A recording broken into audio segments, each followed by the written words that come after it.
शेठ हे वडापाव मागवा, भूक लागली. करून देते ना. ओय शर्ट दाखव रे, शर्ट दाखव रे. दाखवा मला शर्ट दाखवा बरा प्रिंटेड मध्ये.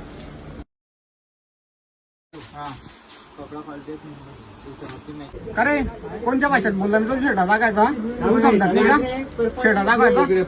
त्याला अगोदर शर्ट दाखवलं कारण तो येताच की मी बोलला. त्याच्या बोलण्यात फरक आहे बघ. तो बोलला की दादा शर्ट दाखव मला. तुझं जे बोलणं होतं ना की शर्ट दाखव रे, हे सेल्समॅन दादा नौकरनी तुझा मी. तू अगोदर रिस्पेक्टने बोलला असता दादा तर मी तुलाच दाखवलं असतं अगोदर. मला ऐकू आलं ते, मी समजलं तू काय बोलला तर, म्हणूनच मी त्याला दाखवत होतो. ठीक आहे दादा, चुकलं माझं. मी असं बोलायला नको पाहिजे होतं. त्या प्रकारे काम करतो, त्या कामाबरोबरच त्याला थोडा आत्मसन्मान मिळाला तर काम करण्याचा आनंद अजूनच द्विगुणित होतो.